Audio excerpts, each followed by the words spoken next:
NDA కూటమికి vote వేయకండి, వైఎస్ఆర్సీపీ పార్టీని గెలిపించాలని మాల మహానాడు జాతీయ అధ్యక్షుడు గోస మనోహర్ పేర్కొన్నారు. ప్రొద్దుటూరులో ఏర్పాటు చేసిన మీడియా సమావేశంలో ఆయన మాట్లాడుతూ దేశంలో మతోన్మాద పరిస్థితులను తయారు చేసే విధంగా బీజేపీ వ్యవహరిస్తోందని, రాష్ట్రంలో ఈరోజు బీజేపీ, జనసేన, టీడీపీ పార్టీలు కూటమిగా ఏర్పడి అధికారాన్ని చేజిక్కించుకోవాలని చూస్తున్నాయన్నారు. దేశంలో, రాష్ట్రంలో బీజేపీ ప్రభుత్వం వస్తే భారత రాజ్యాంగాన్ని మారుస్తాయని ప్రత్యక్షంగా ప్రధాని మోదీ ఈ విషయాన్ని బాహాటంగా చెబుతున్నారన్నారు.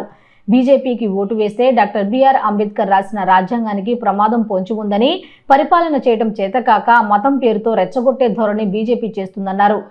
అందరికీ జై భీమ్. నేటి ప్రెస్ మీట్ ఈ భారతదేశంలో గత 10 ఏళ్లుగా ఈ భారతదేశంలో బీజేపీ ప్రభుత్వం వచ్చినాక అనేక రాష్ట్రాల్లో కూడా సక్రమమైన పద్ధతిలో ప్రజలు ఎన్నుకునే ప్రభుత్వాలను పడగొట్టి బీజేపీ ఒక బెదిరించే ధోరణిలో ఉంటూ ఆ రాష్ట్రం యొక్క అధికారాన్ని చేజిక్కించుకొని ఆ రాష్ట్రంలో ఉండే వాళ్ళనంతా ప్రజాప్రతినిధులను భయభ్రాంతులకు గురి చేసి అధికారాన్ని చేజిక్కించుకొని ఆ రాష్ట్రంలో మతోన్మాదాలను తయారు చేసే విధంగా ఈ భారతదేశంలో బీజేపీ అనేది తయారైన పరిస్థితి. అన్ని రాష్ట్రాల్లో మాదిరిగా ఈ ఆంధ్రప్రదేశ్లో కూడా ఈ బీజేపీ, తెలుగుదేశం, జనసేన కూడా ఒక కూటమిగా ఏర్పడి ఈరోజు సక్రమమైన పద్ధతిలో కాకోకుండా ఇష్టానుసారంగా అధికారంలో మారుస్తూ తనకు నచ్చిన విధంగా ఈ ఆంధ్రప్రదేశ్లో ఎట్లయినా సరే అధికారాన్ని చేజిక్కించుకోవాలని ఈ కూటమి నానా ప్రయత్నాలు చేస్తూ ఈ రాష్ట్రంలో కానీ ఈ దేశంలో కానీ బీజేపీకి అధికారంలోకి వస్తే నెక్స్ట్ భారత రాజ్యాంగాన్ని మారుస్తామని పబ్లిక్గా ఓపెన్ స్టేట్మెంట్ ప్రధానమంత్రి గారే చెప్తున్నారు. కాబట్టి ఈ ఆంధ్రప్రదేశ్లో కానీ మిగతా రాష్ట్రాల్లో కానీ బీజేపీకి ఓటు వేస్తే భారత రాజ్యాంగం డాక్టర్ బిఆర్ అంబేద్కర్ రాసిన రాజ్యాంగానికే ఈరోజు ప్రమాదం పొంచి ఉంది. 192 దేశాల్లో ఈ ప్రపంచంలో అద్భుతమైన రాజ్యాంగం, అద్భుతమైనటువంటి పటిష్టంగా ఉండే రాజ్యాంగం ప్రజాస్వామ్యంలో ఉందంటే ఈ ప్రపంచంలో అది ఒక భారతదేశ రాజ్యాంగం అని నేను తెలియజేసుకుంటున్నాను. పరిపాలన చేసేది చేతగాక మతం పేరు చెప్పి కులాలను రెచ్చగొట్టి ఈ బీజేపీ మనుగడ సాధిస్తూ ఉంది. కాబట్టి దయచేసి ఎవరు కూడా ఈ ఆంధ్రప్రదేశ్ రాష్ట్రంలో కూటమికి ఓటు వేస్తే నెక్స్ట్ బీజేపీకి ఓటు వేసినట్టే.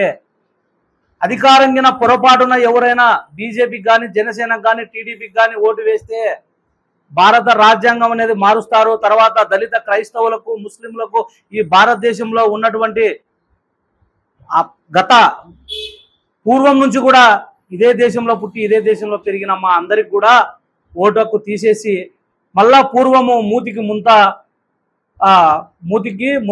ముడ్డికి చీపురు అనేది ఏదైతే ఉందో గతంలో చేసినారో ఆ విధంగా చేయాలనేదే ఈ బీజేపీ యొక్క నినాదం. కాబట్టి ఈ రాష్ట్రంలో వైఎస్ఆర్సీపీ పార్టీ ఏదైతే కొన్ని పాలసీలు తీసుకొచ్చిందో నాణ్యమైన విద్య, నాణ్యమైనటువంటి వైద్యం, ఇటువంటి పాలసీలు అనేది నెక్స్ట్ ఏ ప్రభుత్వాలు వచ్చినా కూడా చేయలేవు.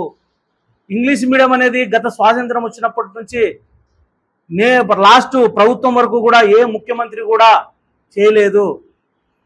ఒక్క గౌరవనీయులు శ్రీ జగన్మోహన్ రెడ్డి గారు మాత్రమే ఎస్సీ, ఎస్టీ, బీసీ, మైనార్టీ ప్రజలకు ఇంగ్లీష్ మీడియాన్ని ప్రవేశపెట్టి ఈరోజు సెంట్రల్ సిలబస్ కూడా అమలు చేసే విధంలో ఉన్నారంటే కారణం పేద ప్రజలు ఈరోజు మేము ఒక ఉన్నతమైన విద్య చదువుకొని విదేశాల్లో కూడా ఉద్యోగం చేసే పరిస్థితి మా ఎస్సీ, ఎస్టీ, బీసీ, మైనార్టీ ప్రజలకు వచ్చిందంటే కారణం చదువే.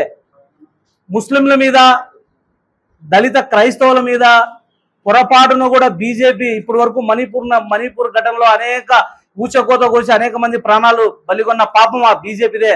దయచేసి ఆంధ్ర రాష్ట్ర ప్రజలు ఒకసారి గమనించి బీజేపీని ఈ రాష్ట్రంలోకి పొరపాటును కూడా తీసుకురావద్దు. తీసుకొస్తే జై శ్రీరామ్ అనే పదాలతో బీజేపీ పుట్టక ముందు నుంచి కూడా జై శ్రీరామ్ అని ఉంది. అటువంటి దేవుని పేరు చెప్పి మతోన్మాద రెచ్చగొట్టి ప్రజలను కొట్లాటలు పెట్టి హింసించే కార్యక్రమం ఈ రాష్ట్రంలో మొదలవుతుంది. కాబట్టి దయచేసి ప్రతి ఒక్కరు కూడా ఆంధ్రప్రదేశ్ ప్రజలు కూటమికి ఓటు వేయకోకుండా మంచి ప్రభుత్వానికి, మంచి నాయకులు ఓటు వేయాలని మాల మహానాడు తరపున డిమాండ్ చేసుకుంటూ సవినయంగా విన్నవించుకుంటున్నాను. జై భీమ్.